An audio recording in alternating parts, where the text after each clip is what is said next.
Israel में 3 हफ्ते का सीज फायर। वहीं कहा ईरान के साथ कोई जल्दबाजी नहीं है, परमाणु हथियारों के इस्तेमाल से इनकार।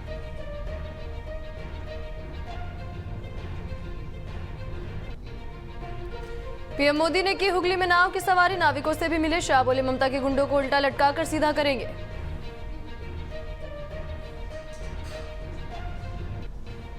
कोलकाता में अमित शाह की प्रेस कॉन्फ्रेंस, कहा बंगाल मतदाताओं का आभारी हूं। बंगाल में बम्पर वोटिंग भय से भरोसे की यात्रा, पहले फेज की 152 में से 110 सीटें जीतेंगे।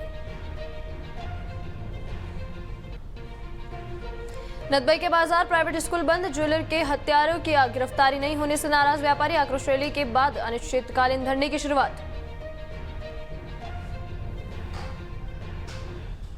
नमस्कार, स्वागत है आपका न्यूज फ्लैश में। मैं हूं आपके साथ सलोनी। बढ़ते हैं इस वक्त के बुलेटिन की ओर। डोनाल्ड ट्रंप ने व्हाइट हाउस में इजराइल और लेबनान के राजदूत स्तर की दूसरी बातचीत के बाद दोनों देशों के बीच सीज फायर को 3 हफ्तों के लिए बढ़ाने का ऐलान किया है।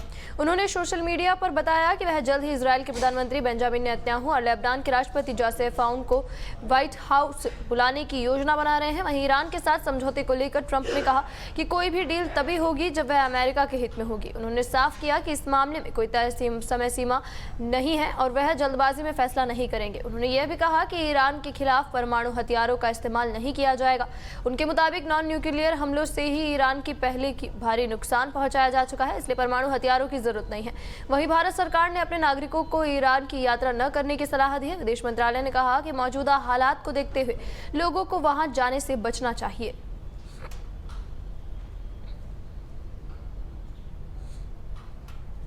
अमेरिकी राष्ट्रपति डोनाल्ड ट्रंप के भारत को नर्क कहे जाने वाले बयान पर विवाद बढ़ गया है। मुंबई स्थित ईरानी कॉन्सुलेट ने ट्रंप पर तंज कसा है। ईरान ने ट्रंप को भारत की खूबसूरती देखने की सलाह दी है। वहीं अमेरिका की डेमोक्रेटिक पार्टी ने भी इस बयान को लेकर ट्रंप पर निशाना साधा है।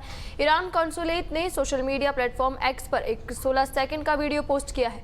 इस वीडियो में महाराष्ट्र के 2 अलग अलग रूप दिखाए गए हैं। एक तरफ मुंबई की चमकती गगनचुंबी इमारतें, हाईवे और शहरी चकाचौंध, तो दूसरी तरफ पहाड़ों में धुंध के बीच बहते झरने, झीलें और हरियाली से भरे रास्ते दिखाए गए हैं। इस पोस्ट के जरिए ट्रंप को अपनी सोच बदलने की सलाह दी गई है। कॉन्सुलेट ने वीडियो के साथ लिखा कि कभी इंडिया आकर देखो फिर बोलना। ट्रंप के नर्क वाले बयान पर अमेरिका की डेमोक्रेटिक पार्टी ने भी निशाना साधा है। पार्टी प्रतिनिधियों ने ट्रंप पर नस्लवादी कचरा फैलाने का आरोप लगाया है। एक प्रतिनिधि ने एक्स पर लिखा कि अमेरिकी संघर्ष कर रहे हैं और वो सोशल मीडिया पर नस्लवादी बातें फैलाने में व्यस्त हैं। वो राष्ट्रपति पद को एक रियलिटी टीवी शो की तरह चला रहे हैं। ये एक नाजुक समय है और हमारे देश को बेहतर लीडरशिप की जरूरत है। प्रधानमंत्री नरेंद्र मोदी ने आज सुबह कोलकाता में हुगली नदी में नौका विहार किया। प्रधानमंत्री ने सोशल मीडिया पर इसकी तस्वीरें भी साझा की है। इन तस्वीरों के साथ पीएम मोदी ने लिखा कि हुगली की कुछ और झलकियां इस महान नदी में नौका विहार के दौरान मैंने फोटोग्राफी में भी हाथ आजमाया। साथ ही विद्यासागर सेतु और हावड़ा ब्रिज को भी नजदीकी से कैमरे में कैद किया। प्रधानमंत्री ने सोशल मीडिया पर नौका विहार की तस्वीरें साझा करते हुए लिखा कि हर बंगाली के मन में गंगा की खास जगह है। कह सकते हैं कि गंगा बंगाल की आत्मा में बहती है। इसका पवित्र जल अपने साथ एक पूरी सभ्यता लेकर बहता है। उन्होंने कहा कि आज सुबह कोलकाता में मैंने कुछ समय हुगली नदी के किनारे बिताया। ये एक अवसर था जहां मां गंगा के प्रति आभार जताने का। कोलकाता में केंद्रीय गृह मंत्री अमित शाह ने प्रेस कॉन्फ्रेंस के दौरान उन्होंने कहा कि बंगाल मतदाताओं का आभारी हूं। साथ ही कहा कि बंगाल की जनता ने उत्साह और जोश के साथ परिवर्तन के लिए वोट डाला है। जो प्रतिशत सामने आया है वह लोकतंत्र पर भरोसा करने वालों के लिए काफी है। वहीं दूसरे चरण के मतदान के लिए कहा कि दूसरे चरण के मतदाता भी भय से भरोसे की यात्रा को आगे बढ़ाएंगे। अमित शाह ने कहा कि मोदी के नेतृत्व में भारत के विकास की यात्रा में बंगाल के लोगों ने स्पष्ट कर दिया है कि वह भी इसमें शामिल हो रहा है। भय जाने वाला है और भरोसा आने वाला है। हमने विधानसभा के कार्यकर्ताओं के साथ देर रात तक एक असेसमेंट किया है। मैं बताना चाहता हूँ कि 152 में से 110 से ज्यादा सीटें बीजेपी जीतने वाली है। दूसरे चरण के चुनाव को मिलाकर हम बंगाल में शुद्ध रूप से भाजपा सरकार बनाने वाले हैं।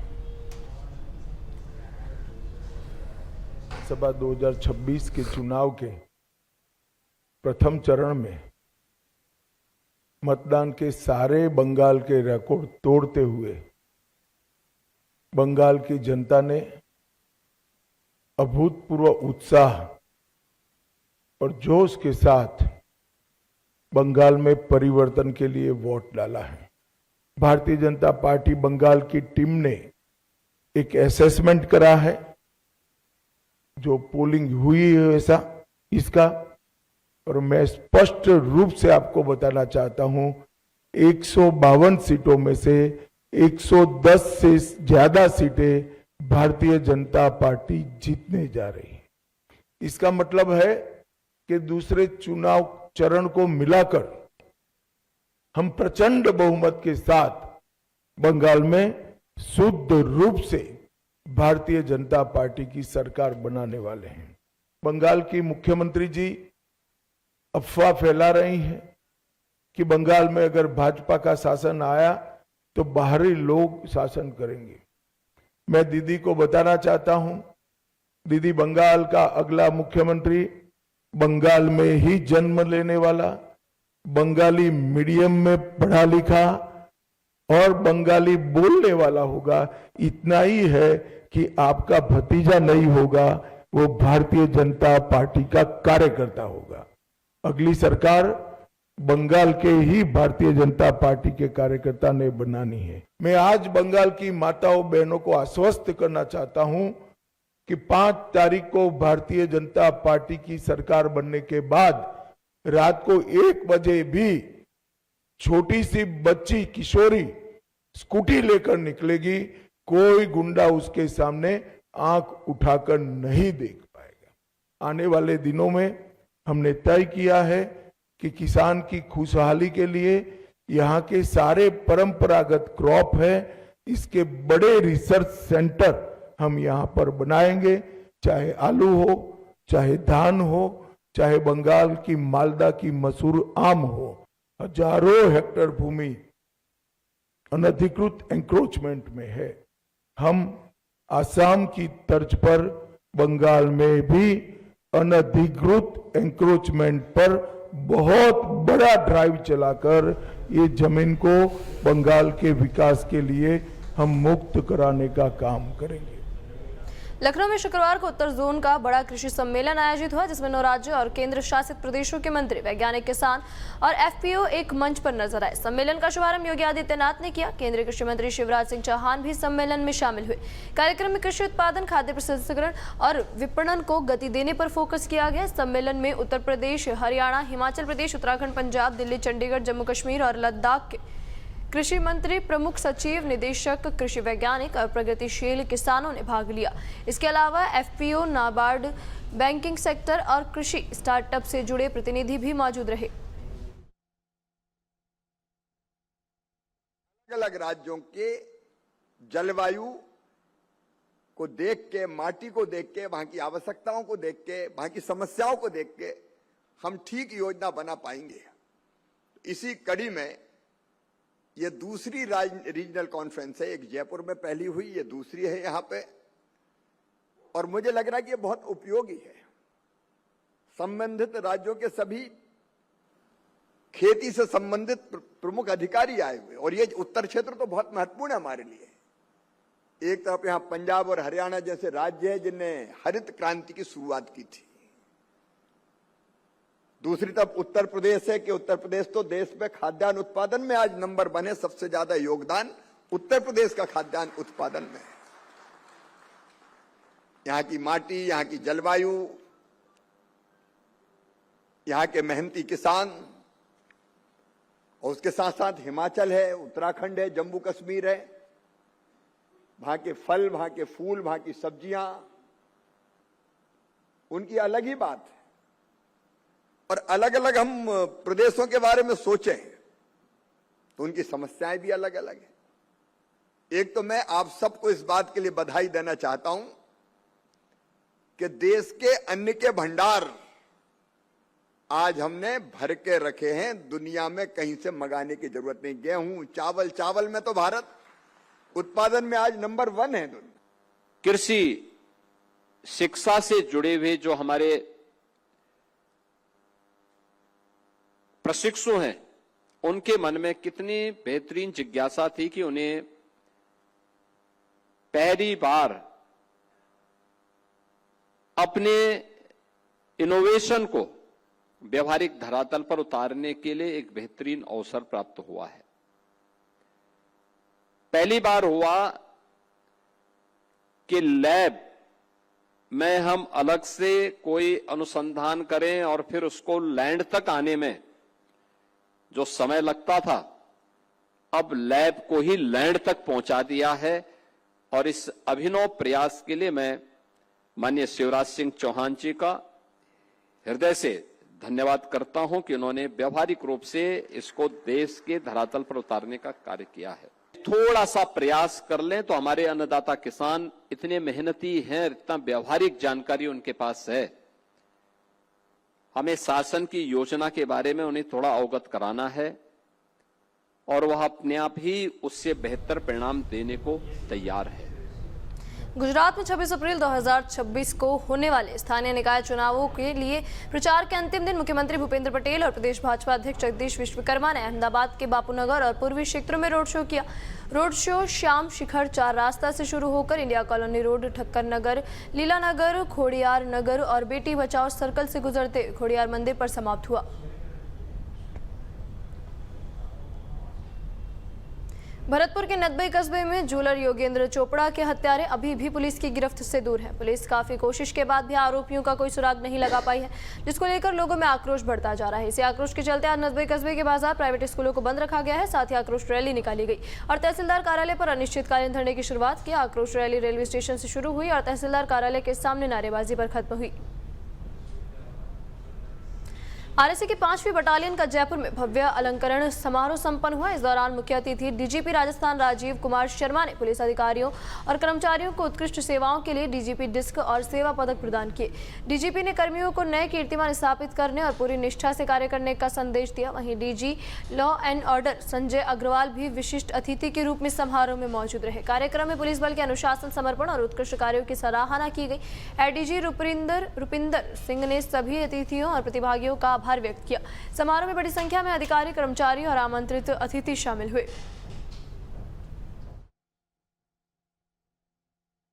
गत 3 वर्षों में विभिन्न सम्मानों से सम्मानित किया गया है। उनको आज यहाँ पे डीजी डिस्क और अन्य प्रशंसा पत्र प्रदान किए गए और इसके लिए मैं एडीजी आरएसी रुपिंदर सिंह जी को धन्यवाद देता हूँ कि उन्होंने बहुत अच्छा आयोजन किया और इससे हमारे जो जवान हैं और अधिकारी हैं जो फील्ड में रहते हुए अपनी ड्यूटी को अच्छी तरह से अंजाम देते हैं, उनकी लिए ये एक अवसर होता है कि उनकी प्रतिभा को और उनके कार्य को हम सराहना कर पाते हैं। गुजरात के कच्छ में एआईएमआईएम प्रमुख असदुद्दीन ओवैसी ने सार्वजनिक बैठक को संबोधित किया। इस दौरान उन्होंने यूनिफॉर्म सिविल कोड का विरोध किया और मतदाताओं से सोच समझकर वोट करने की अपील की। साथ ही उन्होंने सत्तारूढ़ पार्टी बीजेपी के खिलाफ वोट देने की भी अपील की। और पुख्ता बनाया जाए और हमारा मानना यह है कि उसी वक्त मुमकिन है जब भारत की सबसे बड़ी अक़लियत जो मुसलमान है, जो इस देश की 17 करोड़ आबादी है, उनको उनका जायज हक मिलना चाहिए। और वो जायज हक हम सिर्फ पुकारने से नहीं मिलता है। जब तक भारत के 17 करोड़ मुसलमान अपनी एक सियासी लीडरशिप को मजबूत नहीं करेंगे, तब तक उनको उन तमाम हुकूक से महरूम करके रख दिया जाएगा। भारत का संविधान हमको इस बात की इजाजत देता है कि हम अपनी एक सियासी लीडरशिप को मजबूत कर सके। भारत का संविधान जिसको बाबा साहेब अम्बेडकर ने बनाया, जिसके तमहीद और प्रियम्बल में लिखा गया लिबर्टी, इक्वालिटी, जस्टिस, फ्रेटर्निटी, यानी लिबर्टी आजादी, जस्टिस इंसाफ, फ्रेटर्निटी का मतलब भाईचारगी, ये उसी वक्त हासिल होगा इस देश में जब इस देश की सबसे बड़ी अक़लियत इस बात को महसूस कर ले कि अगर हम अपनी सियासी लीडरशिप को नहीं बनाएंगे तो फिर ये अल्फाज सिर्फ संविधान के कागज पर नजर आएंगे। इसको अगर जमीनी तौर पर, उसको हकीकी तौर पर अगर अमली जामे नामा पहनाना है तो ये आपकी हमारी जिम्मेदारी है। अगर भारत का मुसलमान ये समझता है कि वो कोई दूसरे आकर मुझे अपना मुकाम दे देंगे, ये कभी नहीं होने वाला है। मेरी इस बात को आप ज़हन नशीन कर लो। 70 साल से ये समुदाय सिर्फ वोट डालते आया है और यही वोट डालने की वजह से आज हम हर मैदान में पीछे हो चुके हैं। अगर हम उन इलाकों को जाकर देखते हैं या उन बस्तियों में जाते हैं या उन गांव में जाकर देखते हैं जहां पर मुसलमान बसते हैं, तो वह दूर से कोई कह सकता है कि इस जगह पर मुसलमान आबाद है। वो कैसे कहता है? क्योंकि वहां पर स्कूल नजर नहीं आता। अगर स्कूल नजर आता तो बच्चे या टीचर नजर नहीं आती या बिल्डिंग नजर नहीं आती। निर्दलीय सांसद पप्पू यादव ने पश्चिम बंगाल विधानसभा चुनाव के पहले चरण में हुई वोटिंग के बाद कहा है कि टीएमसी अपने सहयोगी दलों के बाद एक बार फिर से सरकार बनाएगी। वहीं असम की हेमंता सरकार पर भी टिप्पणी की है। उन्होंने कहा है कि असम के हालात इस समय चिंताजनक है। वहां जनता अब सरकार बदलने जा रही है। बंगाल है, स्वाभाविक है, आप धमकी दोगे, गाली गलौज करोगे, ए दीदी, गुंडई खत्म कर देंगे, इस तरह महिलाओं को अपमानित करोगे तो बंगाल की जनता तो बदला लेगी। बंगाल की जनता नहीं छोड़ती है किसी को। एक बार जाए ना चुनाव आयोग बंगाल के दिन, चुनाव के दिन पता चल जाएगा कि जनता वहां की क्या चाहती है। जितना नफरत वहां की जनता से की गई है ना चुनाव आयोग, ईडी, सीबीआई के द्वारा, और पूरा पारा मिलिट्री बंगाल के साथ है और बीजेपी के नफरत के खिलाफ पूरा, मतलब एक तरफा चुनाव, सेकुलर सरकार होगी और सभी सेकुलर पार्टी मिलकर सरकार। तो आज चले जाना 4 तारीख की चुनौती तो और चैलेंज तो दे ही दिया है। 4 को आ जाओ भैया। देश में और स्टेट का क्या हाल है सो नहीं देख रहे हो आप? सब जगह 12 सालों में क्या असम का हाल कर दिया है। उत्तर प्रदेश के हरदोई से आगजनी की घटना सामने आई है, जहां एक फर्नीचर के शोरूम में भीषण आग लग गई। भीषण आग से शोरूम में रखा सामान जलकर राख हो गया। दमकल की 5 गाड़ियां मौके पर पहुंची और करीब 3 घंटे की कड़ी मशक्कत के बाद आग पर काबू पाया गया। प्रारंभिक जानकारी के अनुसार शॉर्ट सर्किट से आग लगने की आशंका बताई जा रही है। रात लगभग 1:39 पे तहसील बेलग्राम में सांडी कस्बा क्षेत्र के अंतर्गत पुनीत वाजपेयी जी के फर्नीचर शॉप में आग की सूचना प्राप्त हुई। उक्त सूचना फायर स्टेशन बेलग्राम से 2 फायर टेंडर घटनास्थल के लिए प्रस्थान हुए।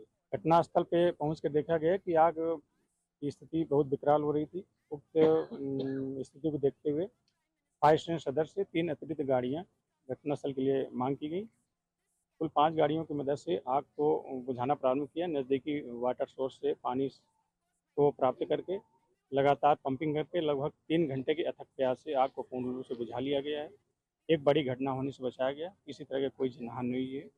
प्रथम दृष्टया आग शॉर्ट सर्किट से प्रतीत हुई। कितना नुकसान हुआ है, क्या नुकसान का आकलन अग्निशमन कार्य पूर्ण होने के पश्चात किया जाएगा। जो मेन आकलन है वो सर्वेयर द्वारा किया जाएगा। सामान में जैसे AC, fridge, washing machine, bed इत्यादि सामान।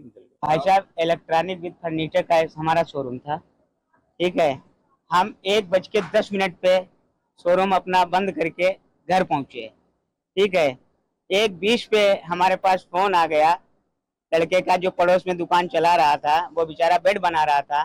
उसने कहा, दादा आपके शोरूम में आग लग गई है, तुरंत चले आओ। ठीक है, हम वैसे भग के आए तो देखा शटर खोले। ठीक है, तब तक मतलब अंदर ही थोड़ा नुकसान हुआ था, मुश्किल से 4-5 लाख रुपए का। ठीक है, तुरंत ही हमारे चाचा ने अपने एजेंसी से सिलेंडर निकाले, कवर करने की कोशिश की, फायर ब्रिगेड को फोन किया।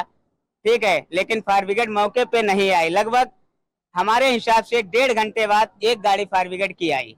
ठीक है, तब तक आग विकट रूप धारण कर चुकी थी। ठीक है, किस तरीके से आग लगी इसका कारण हमें नहीं पता है। ठीक है, दिल्ली के करोलबाग इलाके में सुबह फायरिंग की सनसनीखेज घटना सामने आई है। शुरुआती खबरों के अनुसार सेंट्रल दिल्ली के फेज रोड इलाके में हुई गोलीबारी में एक व्यक्ति घायल हो गया है। बताया जा रहा है कि फायरिंग तड़के सुबह करीब 2:30 से 3 बजे के बीच हुई। घटना की सूचना मिलते ही पुलिस और फॉरेंसिक टीम मौके पर पहुंच गई है। कालकादास चौक के पास हुई इस घटना के बाद फॉरेंसिक टीम ने साक्ष्य जुटाए। वहीं एक व्यक्ति के घायल होने की भी जानकारी मिली है, जिसे अस्पताल ले जाया गया है। पुलिस मामले की गहन जाँच कर रही है। उत्तर प्रदेश के कानपुर शहर स्थित आवास विकास क्षेत्र में महिला की हत्या का मामला सामने आया है। बताया जा रहा है कि आवास विकास क्षेत्र में निर्मला सिंह नामक एक 53 वर्षीय महिला की हत्या कर दी गई है। पुलिस और उच्च अधिकारी घटनास्थल पर तुरंत पहुंचे और मामले का मुआयना किया। फील्ड यूनिट ने सबूत जुटाए। वहीं आसपास के निवासियों से पूछताछ की जा रही है। साथ ही सीसीटीवी फुटेज की भी जाँच की जा रही है। पुलिस ने बताया कि संदेह के आधार पर पुलिस ने 3 व्यक्तियों को गहन पूछताछ के लिए हिरासत में लिया है। कुछ महत्वपूर्ण सुराग मिले हैं और टीमें मामले को सुलझाने के लिए लगातार काम कर रही है। कि आवास विकास क्षेत्र में एक महिला है 53 वर्षीय निर्मला सिंह, इनकी हत्या हो गई है। तत्काल वहां पर पुलिस मौके पर पहुंचती है, उच्च अधिकारी ऑफिसर्स वहां पर मौके पर पहुंचते हैं, घटनास्थल का निरीक्षण किया जाता है, फील्ड यूनिट मौके पर आती है, जो एविडेंसेस हैं उनको कलेक्ट किया जाता है, आसपास के लोगों से पूछताछ की जा रही है, जो सीसीटीवी फुटेजेस हैं उनको खंगाला जा रहा है। अभी तक संदेह के आधार पे पुलिस ने 3 व्यक्तियों को हिरासत में लेकर के उनसे डिटेल में पूछताछ हो रही है। कुछ वाइटल क्लूज, कुछ अहम सुराग पुलिस के हाथ लगे हैं, जिसके आधार पे टीम्स लगातार काम कर रही है और शीघ्र ही घटना का सफल बुलंदशहर में पुलिस और अपराधी के बीच मुठभेड़ हो गई। इस मुठभेड़ के बाद पुलिस दल ने एक व्यक्ति को गिरफ्तार किया है। बताया जा रहा है कि चेकिंग के दौरान एक संदिग्ध गाड़ी को रोके जाने पर उसमें सवार लोगों ने पैदल भागने की कोशिश की, जिस पर पुलिस ने उनका पीछा किया तो आरोपियों ने पुलिस पर फायरिंग कर दी, जिसके जवाब में पुलिस फायरिंग में एक व्यक्ति के पैर में गोली लग गई। घायल व्यक्ति को प्राथमिक उपचार के लिए स्थानीय स्वास्थ्य केंद्र ले जाया गया। वहीं पुलिस ने गाड़ी, एक पिस्तौल, एक जिंदा कारतूस, एक खाली कारतूस और एक अवैध चाकू बरामद किया है। 23 अप्रैल की देर रात्रि को थाना ककोड़ पुलिस द्वारा लड़की बम्बे के पास चेकिंग की जा रही थी। दौरान चेकिंग एक संदिग्ध इको गाड़ी जो सिल्वर कलर की आ रही थी, जब उसको रोकने का प्रयास किया गया तो वो भागने लगी। पुलिस ने उसका पीछा किया तो धनौरी के पास पहुंच के इसमें जो सवार बदमाश थे वो उतर के गाड़ी से भागने लगे, पुलिस पार्टी के ऊपर फायर करते हुए। आत्मरक्षार्थ कार्रवाई में एक व्यक्ति के पैर में गोली लगी है तथा दौरान कॉम्बिंग जो दूसरा व्यक्ति साथ में था इसके बदमाश, उसको गिरफ्तार किया गया है। जिस व्यक्ति के पैर में गोली लगी उसकी पहचान दीपक और संजू के रूप में हुई है। ये थाना आहार क्षेत्र का रहने वाला है तथा इसके ऊपर 44 से ज्यादा मुकदमे पंजीकृत हैं, जिसमें चोरी, लूट तथा गैंगस्टर एक्ट के भी मुकदमे हैं। जो दूसरा व्यक्ति अजय है, इसके ऊपर भी 9 मुकदमे पंजीकृत हैं कुल। इनके पास से जो इको गाड़ी बरामद हुई है ये दिल्ली से चोरी की हुई थी, जो ये चुरा के ले आए थे वहां से। इनके पास से इसी के साथ एक तमंचा, एक जिंदा कारतूस, एक खोखा कारतूस तथा एक नाजायज चाकू बरामद हुआ है। जो घायल व्यक्ति है उसको प्राथमिक उपचार के लिए प्राथमिक स्वास्थ्य केंद्र भेज दिया गया है। अग्रिम मैदानी कार्रवाई इसमें पुलिस द्वारा की जा रही है। मुंबई के मानखुर्द इलाके की कबाड़ की दुकानों में आग लग गई। इसके बाद दमकल गाड़ियां मौके पर पहुंची और आग पर काबू पाया। जानकारी के अनुसार मंडाला क्षेत्र में सुबह 5:15 बजे कबाड़ की दुकान में आग लग गई। आग से किसी के घायल होने की कोई खबर नहीं है। वहीं सकरी गलियों और जमा सामग्री के कारण आग बुझाने में परेशानी हुई। अभी तक आग लगने के सटीक कारणों का पता नहीं लगाया जा सका है। सामान लेकर दम करते हैं। इसको सुबह 5-5:15 बजे उसका फायर कॉल मिला। हमारा नंबर मैसेज है वो ट्रांसमिट किया। 4 से 5 गाले में अंदर स्क्रैप मटेरियल 500 बाय 500 का एरिया था। तो इतना था कि हम लोग फिर उसको हमारा 5-6 गाड़ी आके उसको कवर किया और आग हम लोग पहले में नहीं किया है तो बहुत अंदर फैल सकता है। उसको पूरा जलने वाला सब मटेरियल था, कंबस्टिबल मटेरियल, तो चारों बाजू से इसको कवर कर दिया और वो आग बुझा दिया। थोड़ा अभी कूलिंग ऑपरेशन चालू है। सर, क्या इसमें कोई इंजर्ड, किसी घायल या किसी की ट्रैप पर नहीं, किसी को बचाएगा ट्रैप? अभी तक तो किसी का ये नहीं है, रिपोर्ट नहीं है। जितने भी ऊपर अंदर थे लोग उनको सबको बाहर ले गया। वहाँ पे बहुत क्राउड था, यहाँ पे तो और बहुत फ्लेम शूट आउट हुआ। ओके। और पब्लिक भी क्राउड बहुत था। तो और नारो आपने देखा बहुत जल्दी छोटा है, गाड़ी सामान थोड़ा दिक्कत हुआ लेकिन हम लोग कवर किया। मटेरियल अलग अलग टाइप का है, उड़न भी है, कोई लिक्विड कंबस्टिबल मटेरियल है, बाद में सिल्वर। देश के कई हिस्सों में लू का असर तेज होता जा रहा है। यूपी, राजस्थान और महाराष्ट्र के 4 शहरों में पारा 44 डिग्री सेल्सियस के पार पहुंच गया है। गुरुवार को राजस्थान के श्रीगंगानगर में तापमान सबसे ज्यादा 44.5 डिग्री सेल्सियस दर्ज हुआ। यूपी के प्रयागराज और महाराष्ट्र के अमरावती में 44.4 डिग्री सेल्सियस, वहीं अकोला में 44.3 डिग्री सेल्सियस पारा रिकॉर्ड हुआ। बढ़ती गर्मी के कारण राजस्थान के जयपुर, कोटा, चित्तौड़गढ़, जैसलमेर और दौसा में स्कूलों की टाइमिंग सुबह 7:30 बजे कर दी गई है। वहीं बीकानेर, झुंझुनू और जैसलमेर में सरकारी योजनाओं काम के समय में भी बदलाव किया गया है। अब मजदूर सुबह 6 बजे से दोपहर 1 बजे तक ही काम करेंगे। इधर केरल में लू लगने से एक व्यक्ति की मौत हो गई। कन्नूर जिले में बढ़ते तापमान के बीच गर्मी से हुई मौत का यह पहला मामला है। ओडिशा में भी गुरुवार को हीटवेव का असर जारी रहा। झारसुगुड़ा और तालचेर में तापमान 44 डिग्री सेल्सियस दर्ज किया गया। राज्य के 24 जगहों पर तापमान 40 डिग्री सेल्सियस या उससे अधिक रहा। कटक में स्कूल और कॉलेजों की छुट्टियां 27 अप्रैल तक बढ़ा दी गई है। वहीं रायगढ़, झारसुगड़ा और गंजाम जिलों में 26 अप्रैल तक स्कूल बंद रहेंगे। वहीं आगामी 25 अप्रैल को छत्तीसगढ़, हरियाणा, चंडीगढ़, दिल्ली, मध्य प्रदेश, पंजाब, राजस्थान, उत्तर प्रदेश और महाराष्ट्र के कुछ इलाकों में हीट वेव चलने की संभावना है। तो आंध्र प्रदेश, पश्चिम बंगाल, गुजरात, ओडिशा और तमिलनाडु में गर्म और उमस भरा मौसम रह सकता है। जयपुर में राजस्थान विधानसभा को बम से उड़ाने की धमकी मिलने की खबर सामने आई है। बताया जा रहा है कि 24 अप्रैल को सुबह विधानसभा सचिवालय को एक ईमेल के जरिए बम से उड़ाने की धमकी मिली है। ईमेल में दोपहर 1 बजे बम धमाका करने की चेतावनी दी गई है। वहीं धमकी मिलने के बाद एहतियातन कर्मचारियों को बाहर रोक दिया गया और सुरक्षा कर्मियों ने परिसर में सर्च ऑपरेशन चलाया। राजगढ़ पिलानी नेशनल हाईवे पर एक भीषण सड़क हादसे में 3 लोगों की जिंदा जलने से दर्दनाक मौत हो गई। हादसा इतना भयावह था कि भिड़ंत के तुरंत बाद बोलेरो और डंपर दोनों आग का गोला बन गए। घटना के समय बोलेरो में सवार युवक हनुमानगढ़ के मदनपुरा से पिलानी एक बारात में शामिल होने जा रहे थे। प्रत्यक्षदर्शियों के अनुसार रोडी से भरा डंपर राजगढ़ की ओर जा रहा था, तभी सामने से आ रही बोलेरो से उसकी सीधी टक्कर हो गई। टक्कर इतनी जबरदस्त थी कि धमाके के साथ दोनों वाहनों में भीषण आग लग गई। देखते ही देखते आग ने विकराल रूप धारण कर लिया, जिससे बोलेरो में सवार 3 लोगों को बाहर निकलने तक का मौका नहीं मिला और वे वाहन के भीतर ही जिंदा जल गए।